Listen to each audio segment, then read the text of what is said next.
So my whole theory is that we live in a haunted house, and some parts of this haunted house are more haunted than others. Live from the Willie Nelson and Friends Museum Showcase in Nashville, Tennessee. It's Music is Funny. Musicians talking to comedians about music and comedy. With your hosts, Raelyn Nelson and Jonathan Bright. Smoking, I'm so high, I keep talking, I'm drunk, but I'm still drinking too. Welcome back to Music is Funny. I'm Raelyn Nelson. And I'm Jonathan Bright, back with another ridiculous and unnecessary intro. And he's in the Raelyn Nelson band, Sam Tripoli. How are you, Sam? Thanks for doing this with us. I'm Raelyn. Hi, Raelyn. This is my co-host, JB. Hey, man. Hi, JB. Raelyn, JB. Love the names. How are you guys? Nice to meet you, man. Thanks for doing this. My pleasure. I committed many felonies to try to get here on time.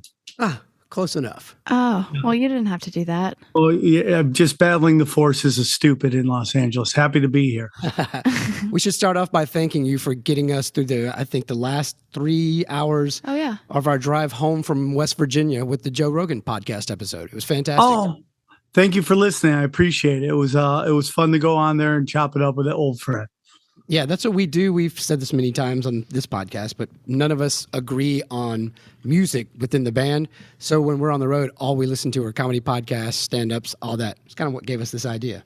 Well, that's perfect. Well, yeah, I mean, like comedy and podcasting, go hand in hand. And, the Comedy Store was a big mecca. That's the mecca of stand-up. And it was for a very long time, up until the COVID, was the mecca of comedy podcasts as well. All the big ones were coming out of there in terms of the comedians. So it's a real blessing. Yeah. Okay, so listen, we start every podcast asking you, and hey, before we start, don't be afraid to be silly and funny now, okay? And don't censor yourself.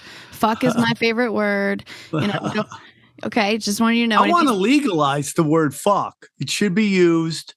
It should be legalized. It should just, it's a weird thing because, well, we can get into it if you want. My opinion let's on the do word. it. Like, I'll ask you, should I? No, let's get into the fuck first. Yeah, I want to get into the fuck too. Why do you want to legalize it again? Please continue. Well, because one, it tends to be, describe one of the most, spiritual acts you could do. Okay. It is along the lines of like the word dude, people say, dude, fuck, dude, it's like it's right along there. And it's time to let it go, man. I think because it has a hard K, everyone gets angry. Anything with a hard K, it gets really like taboo in our society, and which is really weird because it's also a hard K tends to get big laughs in comedy, but it's time to let the word go. It should be allowed to be said freely everywhere and be off any kind of swear list, in my humble opinion. I agree. I just think it's a powerful word, and we should be able to use it all the time. I'm trying to get into like wizardry, man, trying to like manipulate energy and stuff like that. And words are magic, okay? And there's some words that freely flow that I don't understand why they do. And then there's words that are taboo that aren't used, and I don't understand that either. And that's the word fuck. The fuck should be let go. Now, what gets really annoying is when someone says the F word over and over again. Well, that society will self-correct that and, give you a lot of shit if you keep saying fuck. But I think it should be released, man. Release it. To your credit, you raised your children with that philosophy. Oh, yeah. My children have been saying fuck since they could talk. Nothing wrong with that. I mean, me and the mother of my children, like we definitely let it fly. And I think our kids are going to grow up to be perfect people because everybody zigs and zags, right? I know some people who are super conservative and their kids grew up to be just hellions, right? And then the other way is like loosey goosey, and they grew up to be like conservative. So it's like it's a zig and a zag type thing. Yeah, you give them something to rebel against. 100%. 100%. I'm very excited. When you say you're getting into wizardry, and are you just like, okay, and you're using energy, is this a real thing? I want to talk about this because I am so into this. I don't know if you are or not, but I believe the world's ran by sorcerers. Okay. Like, and they manipulate, they use spells and magic and occult magic to control us and get us to do all kinds of crazy stuff by learning to manipulate us and manifest things. Everything is manifestation. Whether you're writing down your like daily gratitudes and your goals for your life and all that stuff, it's like the universe. We live in a very special place. I can't really tell you what it is because I think it's beyond us, but we live in a very special place, and words are power, magic, manipulation of energy. Everything is energy. There's nothing like the table, the bus behind you, all of it is energy, vibrational, and you can manipulate it all. Okay, and that's what I'm into. But when you say sorcerer, just for people listening, it conjures up images of people in dark hoods and around some kind of, Yeah, those are sorcerers. So that's what you're talking about. 100%, 100%. And then the pushback against that are wizards, in my humble opinion. And, the magic is neither dark or light, but that's what they call black magic. White magic is intentions. And there's a lot of people out there, using black magic and to manipulate us. And we have to learn our white magic to push back. And I really wholeheartedly believe that. And black magic is used with an intention to harm, correct? And white. Yes, to manipulate people for self gains. That's my humble opinion. Well, in self gains to gain power, money, control. That's my humble opinion. White magic is to spread love, practice abundance, law of attraction, all that stuff. I'm really starting to get into astrology. It's like trying to learn Chinese. Yes. It's really crazy. Yes. Okay. So this is interesting. I want to ask you this with comedy, because you said words are important, right? And what you say is manifesting when you're talking. And I'm guilty of this. You're guilty of this. And I'm sure almost every comedian that's out there is guilty of. How dare you? Saying things that you clearly do not mean, and it's just a joke. So how does that play into what we're manifesting? If your intention is just to make someone laugh, does that make whatever you're saying okay to this great spirit energy that we can't really put our pin down a name for? Yeah, I do. I think that is the game being played right there. I live in Los Angeles where sarcasm is violence, and they don't get sarcasm at all. Everything is literal, and it drives me nuts. And I'm literally up there waging a war. It's one versus everyone, because the crowds don't like anything provocative, and the comics don't want to give them anything provocative because they think if there's any pushback, that's a bad thing. And I'm totally against that. I think, we're here to rattle cages and provoke thoughts and emotions. And like, I'm old school. Like, I have zero problem with upsetting people on stage. If your life is so easy that like thoughts upset you, then I'm all about that action. And I'm all about like rattling your cage and getting you upset. I'm starting to believe that most of my life is politically incorrect. And the notion that I can't talk about that stuff upsets me. And I'm tired that I watch comics walk on stage and I know exactly what their act is going to be based on how they look. And that upsets me because that means you're not trying anything. I'm old school. I'm what the old notion of punk rock is like, which I'm starting to question that. I think a lot of our counterculture really was just like, I'm mad at my dad in disguise, Yeah. And we can get into that in a bit too. Yeah. Right. I mean, like, I love old school country, like when they were the rappers of that day and they would go and they would cause chaos and sing about it. Like, that to me is wonderful, man. And the world is beautiful, but there's a lot of like just flaws, and I like to talk about those flaws, and some people don't want to hear that from me, and I'm over that. And so maybe it works out, maybe it doesn't, I don't know on stage, but I'm going to go out guns a-blazing. And that's the way to, this is much more deep than our first question usually happens after this. Is great. But you talk about that like I don't want to get too political, but I'm sure we're going to get political in this one. But you think about my generation that just past the first wave of punk rock, like the second when there's Black Flag and all that kind of stuff coming out, the replacements. There's a lot of people of that age that now that we're older, I look at and like were you just pretending? Because they are completely, they've just picked another side to shill for, and they sound just like the parents that we were all, and the cops that we were all screaming about back in the day. And I just wonder sometimes, what happened? Well, I think they're just stuck in their ways and they can't come to grips with that the side they championed forever has become the people they hated. And that is kind of like, that's, I don't know the exact quote, but, you know, revenge is, you know, not becoming the enemy that you fought, right? Like that. And I don't have the exact quote on that, but that's along the lines of it. Is that you don't become the side that you went to war against. And what that means is like, so I'm 49, I'm hurling towards 50. And it's just this really crazy thing. Every day on the calendar, I'm a little closer to a number where I'm officially no way young anymore, right? Young at heart, but age-wise, not young at all. And I'm hurling towards it. But there's a lot of people my age, a little younger, a little older, that, you know, started in the 90s, 80s, 90s, when the oppression came from the extreme religious right. You know, you couldn't live a certain lifestyle, date certain people, say certain words, and that was a real thing.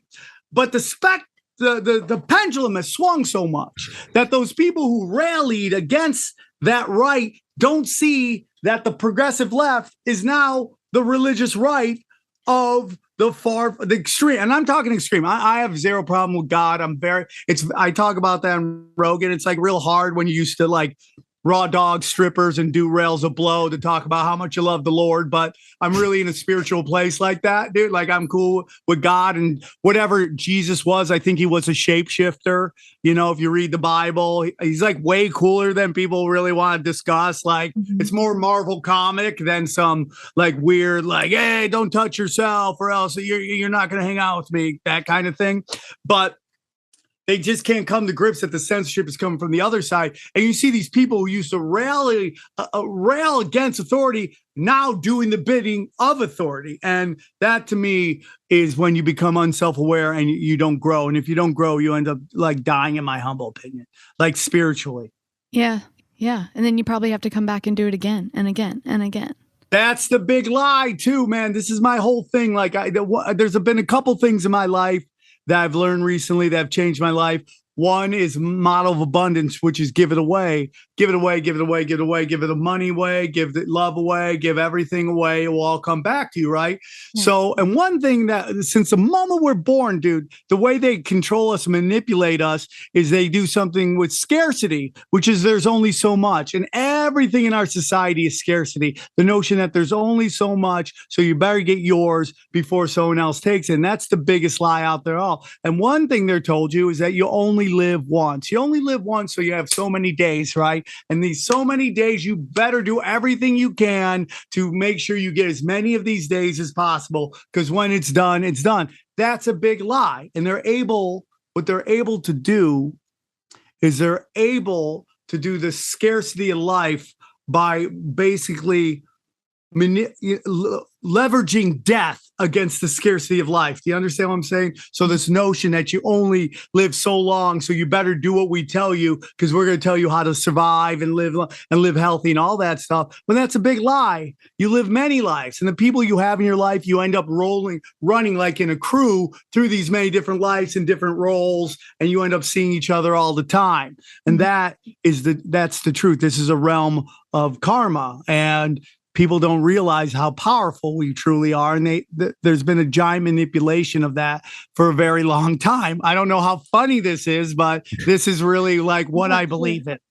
Yeah. So when you say they, I assume you're talking about levels beyond just these surface governments of the world. Like when you talk about they, like it's almost like the deep state of the world. Whatever it's someone's pronoun. Though, that he's talking about. Maybe you're using proper pronouns. That could be it too. But you know what I'm saying?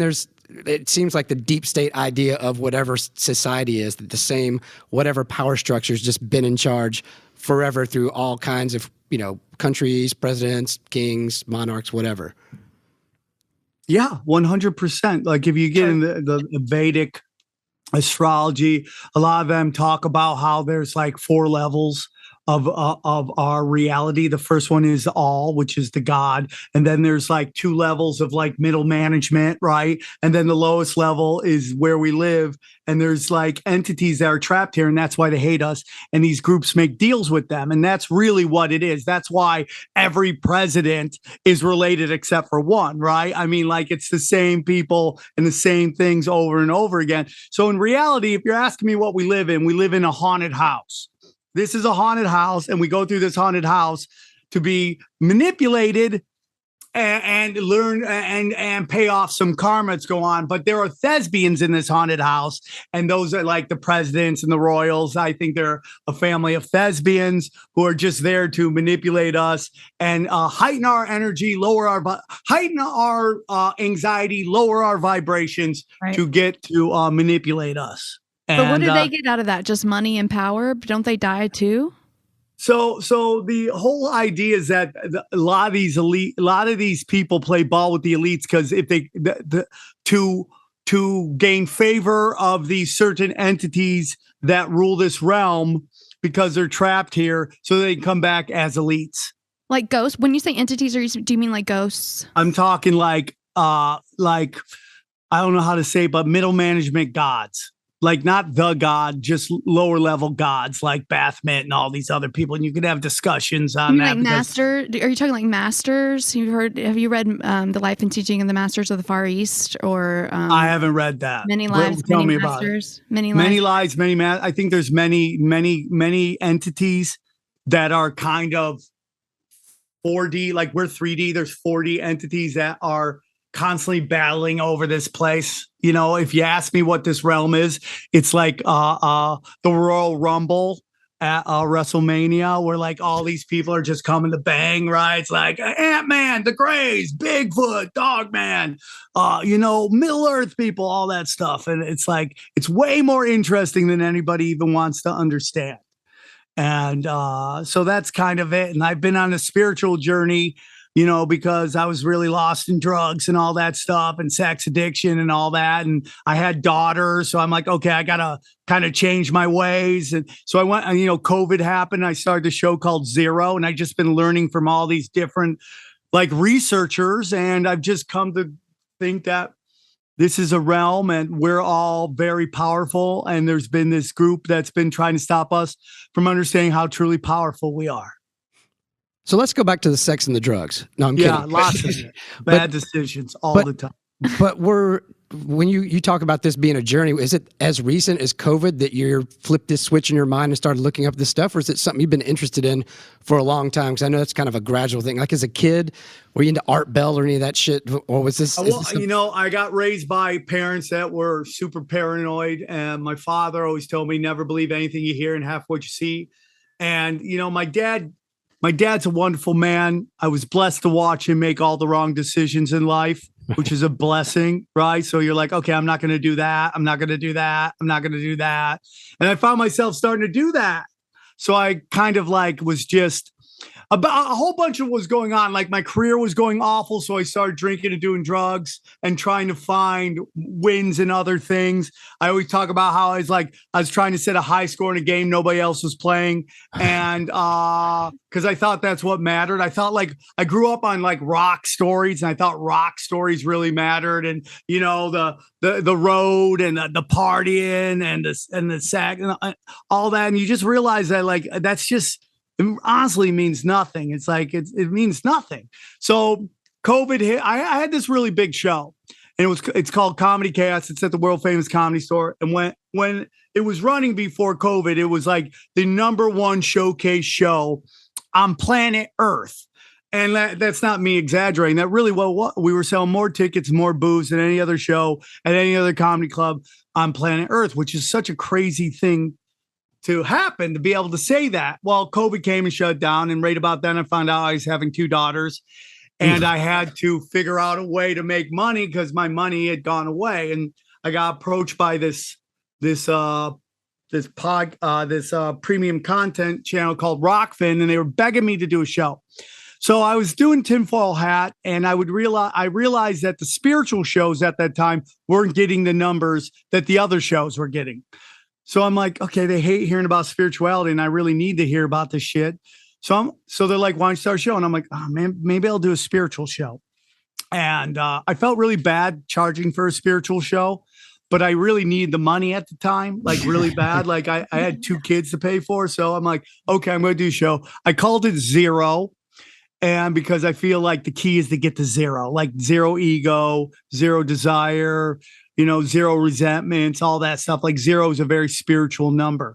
So I'm like, I called it Zero with Sam Tripoli. And I just went on this insane journey where I learned things about abundance. My new thing I just learned was, retro causality, which is something I'm really starting to practice, which is not being attached to an outcome and just doing it because the outcome has already happened, which is it went your way, right? And to believe that it goes either way, to believe there's a chance it could not work out is to worship 2 masters and not believe that God's taking care of everything. So I kind of I'm out. I used to really overthink everything to the point where I'd walk up on stage and my first couple minutes was like, I had Bambi legs where my legs are shaking, even though I'm a 30-year vet, my legs are shaking because I convinced myself this might not go well. Instead of just going, it already happened and I crushed, and it's changed the way I've operated. So that's kind of where I'm at. And I know this isn't much funny, but this is kind of like. One of the things I say all the time is we're not attached to outcome. Yep. We're not attached to outcome. I say it all the time. And then another thing is everything that happens is the best possible thing.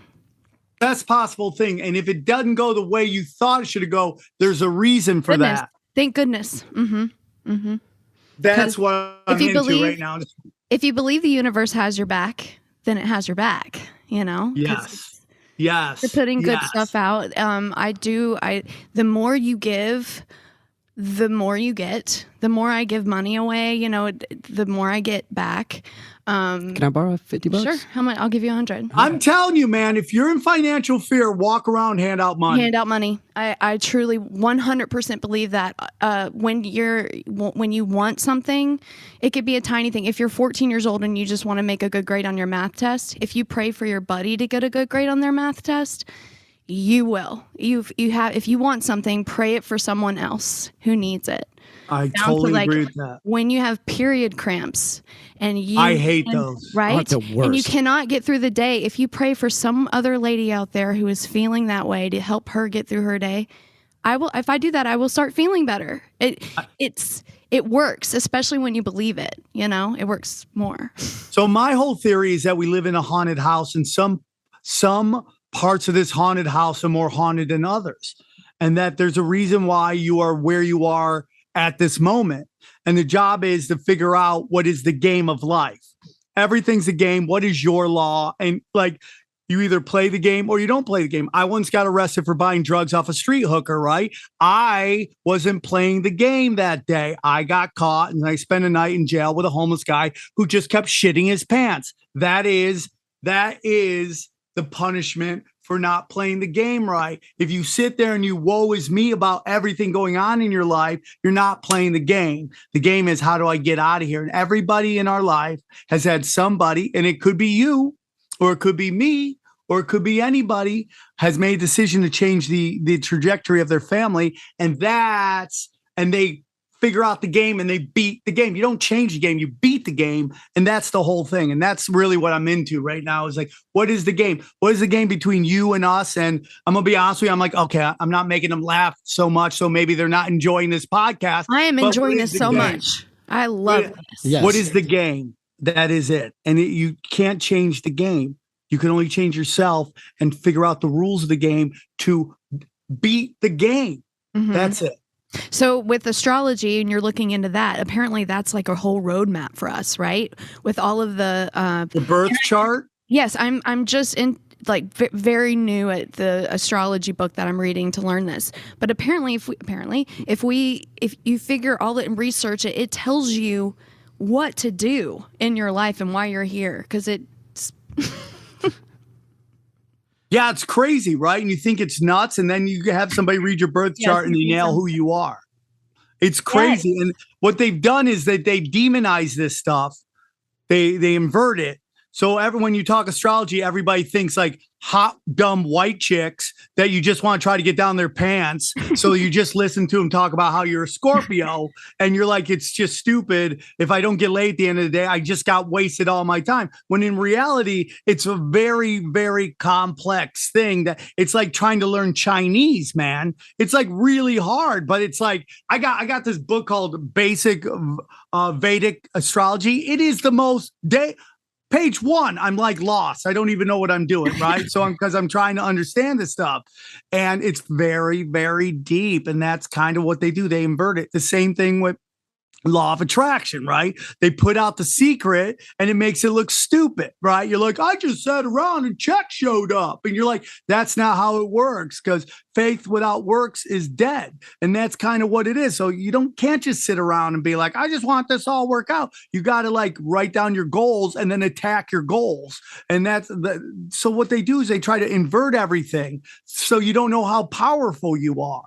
You're like, everybody's super powerful. The difference between the haves and the have-nots is that the haves realize how powerful they are and took it. And, you guys are in entertainment. You know about people who are like, oh, he just knows how to play the game, right? And they kind of demonize that as well. Oh, he knows how to play the game. So, oh, dude, there's like this notion of being phony and backstabbing and all that stuff, when in reality, everything is a game. Now, if you play the game so much that you end up just looking like just doing whatever it takes to get whatever, then it starts to come out that you're just an opportunist and stuff like that. But I think that's more just people playing the game not as themselves, as a different character. There we go. Shooting far, then you get chastised for that. But if you're doing something that you think is honorable or true to yourself, you want to, as a musician, you want as many people to hear whatever you think is good as possible. And if there's a way to play a game to get whatever you have done that's authentic out, of course you play the game. I totally agree. 100%. And like, I'm just come from a guy who just rallied against the system, my father. And I thought that's what you did. And then I had to realize like there's a game that needs to get played. And so then you just got to realize if that's what you want to play anymore. Do these, like when you started thinking along these lines, did it inform your comedy like material wise or more just in the presentation? It had to inform it in some large way, but did subject matter completely change, or is it more just a wave of the way you present it?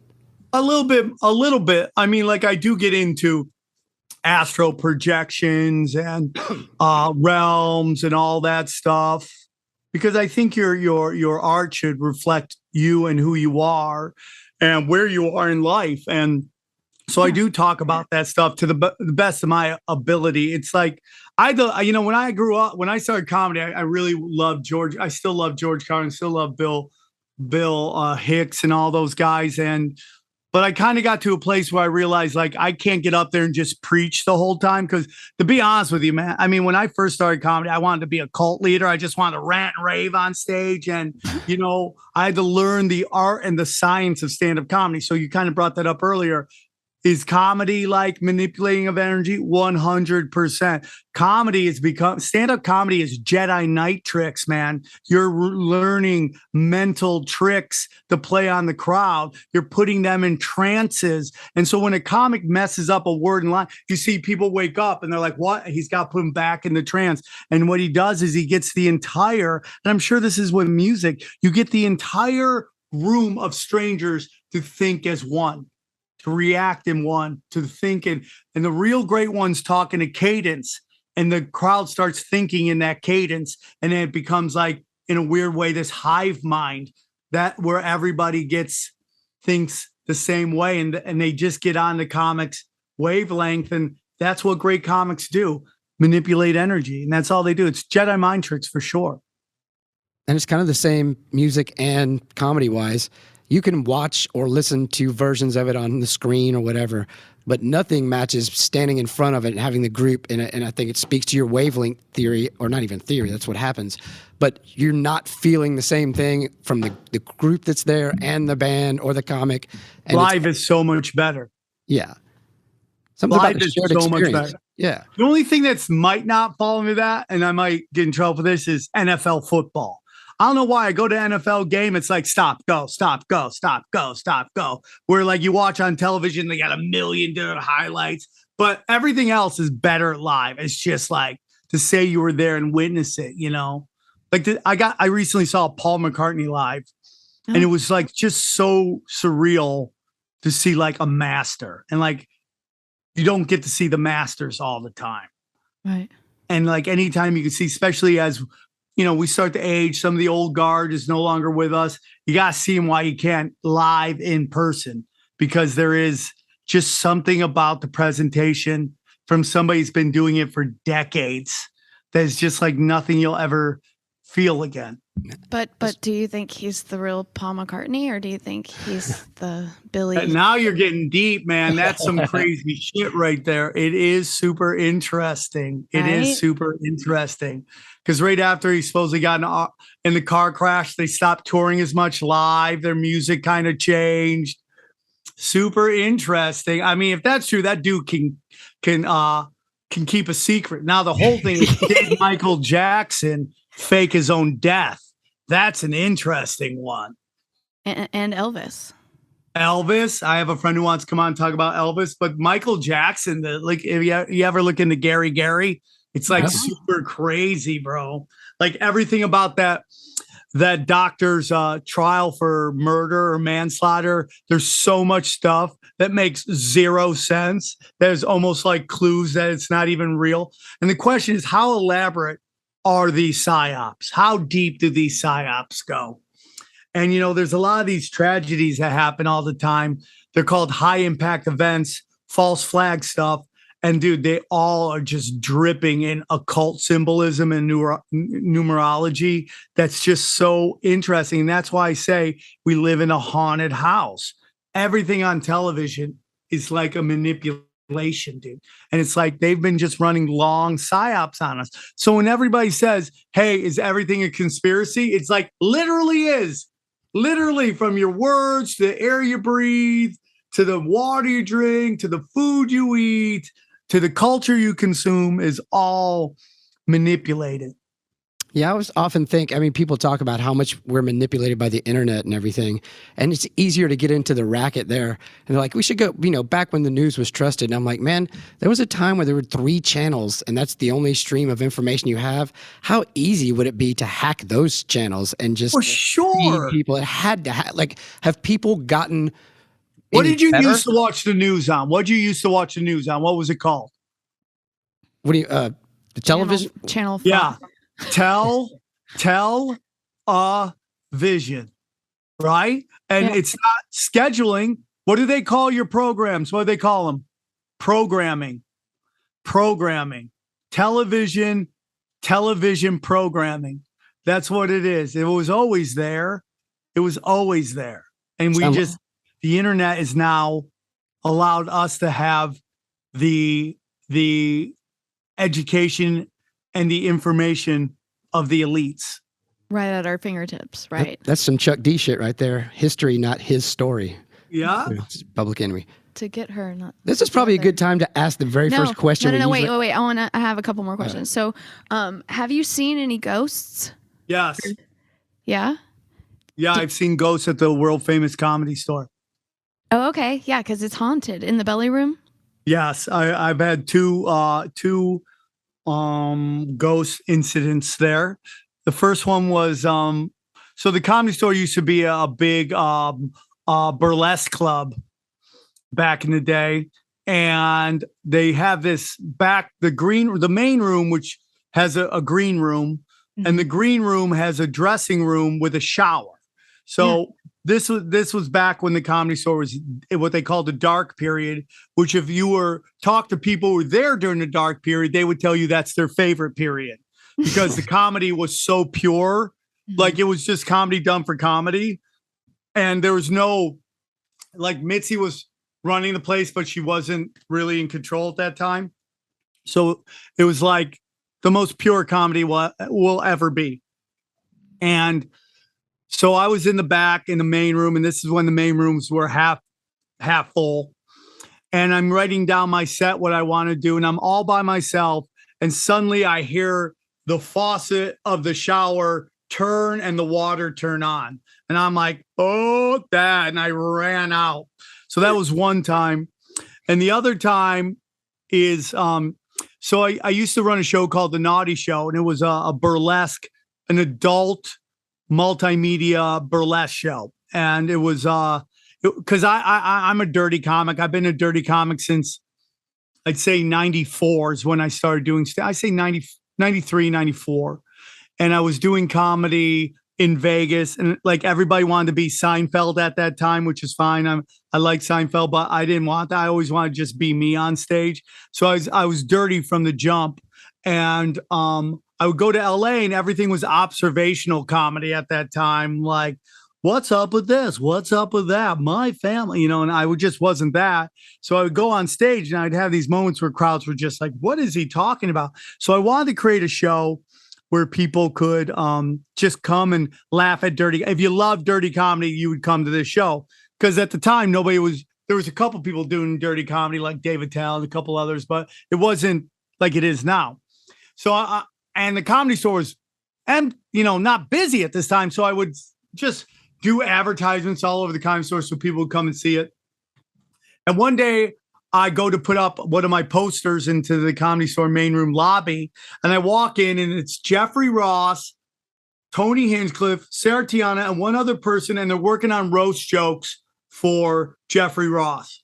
And they're the only ones in this room that sits about 375 people. It's like the premier comedy room in LA. And I walk in, I say hi. I walk in and I go to put up my posters, and I think I had tape, but the tape wouldn't work. So I needed to get thumbtacks, and they didn't have thumbtacks. So I ran down to the Rite Aid that was down the street. I ran down to the Rite Aid. I grabbed some of or the Pink Dot. I ran to one of those, the Pink Dot or the Rite Aid, and I grabbed thumbtacks, and I come back. I go walk into the main room. Jeff is there. Tony, Sarah are there. I walk in, but now the lobby is black. It's like dark. There's no lights on. And I go, hey man, did somebody walk in and turn off the lobby lights? Does anybody walk through? They go, we didn't see anybody. I'm like, okay. So I go back into the lobby. It's pitch black, except for the brightest white light I've ever seen. It was like bright white, just a strip of about this big, I'd say, right? And it was just down the side of the wall by the counter to the cash register. And I was like, where is that light coming from? Because I couldn't find where the light came from. All the lights were off. The only light that possibly could be would be the street lights from the window doors down the stairs, down the hall. And that's too far away. It would have to bounce off a million glass pictures and then hit the wall, but of the purest white light. It was pure white light, white as white can be, the whitest light I've ever seen. And I'm just staring at this white light, and hand to God, I just see this black figure, shady figure, just pass right in front of that white light. And I'm like, fuck that. And I just ran, dude. I'll advertise tomorrow, dude. Hand to God. Oh my God. I got goosebumps. Yeah. I know people have seen chairs thrown, all sorts of stuff. Yeah. Okay. Another question. Do you see auras around people, like colors around people? I don't necessarily see auras, but I read energies really well. Yeah. And I'm a little bit, I hate saying that I'm psychic because that's to me egotistical, but I've talked to psychics about my process and they go, yeah, that's basically psychic ability, where like I look at a situation and I play it out in my head how it's going to go. And I tend to be more right than I am wrong. Yeah. So I could like with COVID or Q, like I sat there and I played and I would go on my show and say, well, this is what I think is going to happen. And then lo and behold, that's what happens. So, I've talked to psychics. They're like, yeah, that's psychic ability. But yeah, I believe in all that. So I believe in energy, manipulation of energies, astro projecting. I want to start getting into that. Which is basically traveling outside your body. They say when you dream, you astro project. Mm-hmm. You're not dreaming, you're just traveling to other realms. Yeah. And I believe in all that. I believe in everything, psychic abilities, energy work, entities. I think drugs and alcohol are occult magic. what do they call alcohol? Spirits, right? They call them spirits. How many times you see, I don't know if I think you guys are on Nashville. How many times you see drug addicts just looking possessed by smoking crystal meth or drugs and all that stuff? I think that's all done purposefully to lower your vibration. And once you lower your vibrations, you allow these dark entities in. It's a spiritual war, man. Yeah, I just watched a documentary on UFOs, but it was from the take, I forget, very famous guy. But anyway, more, not so much interplanetary travel, but interdimensionary. And these people, Yes. they would sit down and have, they would meditate in groups out in nature and stuff and call these beings or beams of light to them, CE5 or something, like Close Encounters of the Fifth Dimension or something. I don't know. But it was... Pleiadians? Yeah, well, no, it was describing more of like in between dimensions, and that you could actually call them, and with good energy, they're not bad. Angels. They will do, like, one of them was tell this light to move, and it would move around for them and like kind of play with them a little bit. I don't know, it was a trip. I can remember the name of it. There's light and dark entities around you at all times. And the light entities can't help you unless you ask for help. And that's what a lot of prayers are. You're asking for entities of light to help you out. Everything is about energy. Something called loosh, which is your spirit energy. You want to know my opinion? I think Pac-Man is about the moon. They think the Pac-Man is an energy collector and a portal in between dimensions to be born here again. And if you study Pac-Man, when Pac-Man closes its mouth, what does it look like? The moon. And what does it do? It chases around ghosts. What are ghosts? Spirits. And when it eats the spirits, what happens to the spirits? They go and they're reborn. So that's what people think the whole birthing process is. My mind. Wow. Whoa, mind blown. Okay, another question I have for you before I ask you about music. Do you do yoga? I do yoga. I'd like to do it more, but I love yoga. I'm very stiff. I'm super stiff, but I do enjoy yoga. For like the first time ever, I could touch the floor without bending my knees. Like I couldn't do that forever. So I am big into yoga. I'm into working out, meditation, all that stuff. Yeah. Why would you ask that, Raelyn? Have you read Autobiography of a Yogi? No, but I have that. I have a stack of books that I got to read every day. It's like, you got to get this. So I buy the book and it's just stacking. I got so many books to read. Me too. I understand. So you would really connect with Yogananda, I think. Have you read The Kabbalion? Nope. Haven't read The that. Hermetic Principles? If you read the Hermetic Principles, that will teach you the world and the universe and the game. And if you learn all that, it makes everything make sense. Hermetic Principles. Is that what we said? Hermetic? The Hermetic Principles, the 7 Hermetic Principles. Okay. And it's the Kabbalion. And it breaks down all the Hermetic Principles. And what they did is they took the Hermetic Principles, hardened them to take out all the magic. And now they're called the laws of physics. Okay. I will. And you got to, there's so many books that you should read too. Okay. So let's get to, because we don't have very much time left. But what is the first music you remember loving as a kid? It seems so lame after all of this. We used to lead with that. I grew up on Motown. Oh, nice. My father loved Motown. While most kids were raised on like the Beatles and Led Zeppelin and all that, I was raised on Motown. The Temptations were like the biggest band of my childhood. So I grew up on all that. And then that led me into, rap and hip hop. Mm-hmm. And so then I learned about metal probably as a third, or heavy metal, rock as the third genre that I was really into. So yeah, man, I grew up on Motown. I loved Stevie Wonder, all them. I just loved Temptations, the Jackson 5. I love them all, man. So, yeah, that's the first music I remember. Remember Boys to Men? Really? Boys to Men. I always loved that stuff. Always, man.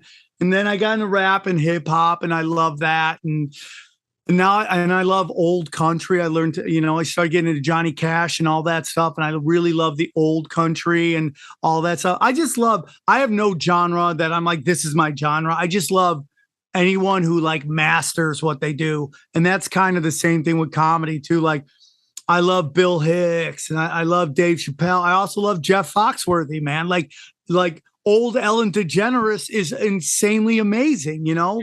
Whatever happened later on is whatever happened later on, but early Ellen DeGeneres is a master of what she does. Like I just love people who master what they do. It's funny you mentioned Jeff Foxworthy. I was thinking about him the other day. As huge as he was and is, he didn't really get the credit as a comedian because I listened to one of his records or was popped up on Sirius or something. It's a funny dude, man. He can write a joke. No, he was huge, and this comes kind of as slowly as we start to see Hollywood and the industry of Hollywood moving away from what the masses want to consume to what they want to put out. And, you know, the Blue Collar Tour was humongous. Those guys were playing arenas. I mean, they were huge. And you would go everywhere, lines around the block. But how many movies were there? Not a lot, you know? And that's because that was the beginning of Hollywood, probably around the 90s, as we see the consolidation of corporations when the Clintons deregulated the media. And I remember, and listen, I have no problems with her, because I used to, you know, I grew up around that time when she was coming out. I was a little older, but, you know, obviously Britney Spears was, I always say Britney Spears is the female version of Mike Tyson, where they became so big culturally. And when they started to crash, everybody freaked out. And we all kind of got under them and kind of lifted them back up to a perch because we couldn't see these people that were so big to us fall so far. But, you know, I remember when I saw Britney Spears on Rolling Stone magazine, I always thought that's not a good sign. That as cool as she was and what she represented, I always felt that Rolling Stone magazine was a counterculture type thing. And that was this kind of move into a corporate takeover that we saw for a while, you know, and the blessing of the internet. And it's like, I wouldn't be here if there was no internet. I was wholly rejected by the Hollywood industry. And at the time it was extremely painful, but now it's like such a blessing because I learned skills to survive. So when COVID and all that hit and the internet made everything more decentralized, I had all the skill sets and playbook to survive. So it was a blessing. And you don't realize that, you know. That's another thing I kind of got into, that things don't happen to me, they happen for me. And I have to understand what is the reason this is happening to me? What is my role in it? And what am I here to learn from it? And so yeah, man, I think it's super interesting. How'd you get started in comedy? Like what gave you that push? My man, this sounds so corny, but I wanted to do stand-up comedy from the moment I realized I existed in the universe. Really? My first thought was, oh my God, I'm something here in this. And my second thought was, I want to make people laugh. And I wanted to do stand-up comedy before I realized there was a name for it. It was all I wanted to do from the moment I got class clown in 6th grade. And I'm the only one who went to high school with the sole purpose of winning class clown as a senior. That's all I wanted to do. Did you win? Yeah, dog. Right. Yeah, it wasn't even close. But for a couple years after that, they got rid of the award because they were just like, okay, enough of this. We're gonna have these clown terrorists running around our halls. Encouraging people, yeah. Okay, last question. So Willie Nelson is my grandpa, and we're here at the Willie Nelson and Friends Museum and Showcase. That's gotta be so Nashville. cool. When did you realize he was who he was? It's like a year ago, right? Yeah, just found out a couple of years ago. My dad was holding me, so I had to be like 3 or 4, and we were in a restaurant. We were all sitting down to dinner, and all of a sudden, my grandpa got bombarded by a lot of people, and his security team, you know, got around him. And I remember my dad picking me up and holding me, and everybody was kind of scared for a minute. And that's when I realized that my grandpa was not like my other grandpa. You know, that there was something different there. And but I knew he played music and everybody was screaming for him and stuff. I mean, he was already big when I was born. Sure, for sure. He's a legend. I think he just played at the Hollywood Bowl like a year or two ago, and I couldn't make it. Like, he's one of the lists of people I do want to see. The legends. Yeah, everybody should see a Papa Willie show before. For sure. Oh, that's so cool. Papa Willie. I love that. That was very cool. I It's hope still my a great kids show. say that about me. And that's the whole thing now. I have daughters and I'm like, oh, I represent these people. I got to kind of like figure out how I want to be presented to them. And they're just like their old man. They're so in, they're both, one is like my outside personality. The other one is my inside personality. And it's fun watching them go from like meat wad, just meat. Like when you bring them home, they're just meat. They're just little bundles of meat. And you just watch every day as they just download new operating systems. And now they're tracking you and just like, and my one daughter she just hit the hole like bang, like she just wanted out. She's like, bam. And the other one didn't want to come out because I have twins. Their names are Ghost and Ninja, and like Ninja didn't want to come out, so she like jackknifed in the back of the womb, and like it was like she had just been caught robbing a bank, and they surrounded her. It was like the craziest thing I've ever seen. But the other one, just Ghost came out like smiling, and from the moment we brought her home, she would just do this thing called like. And I'm like, what is this? She looked like she's trying to do like the luge. I'm like, what are you doing? And I'm like, do you want to stand? And when I set her down on her legs, the biggest smile. So she wanted to come out running, dude. She just wanted to run. It's so funny because their personalities are exactly who they were when they took their first breath. It's so crazy to see. And they're about 2 years old now? 2.5. So I have twins. You do? I love it. Like people don't realize how hard twins are.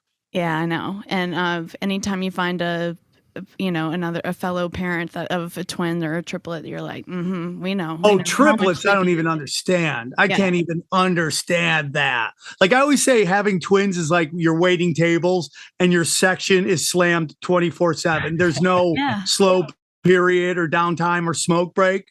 You know, having triplets must be like you're the only waiter that showed up to the restaurant and you have to wait on every day. Sometimes even cook the meals, man. How crazy would that be? I couldn't even understand that.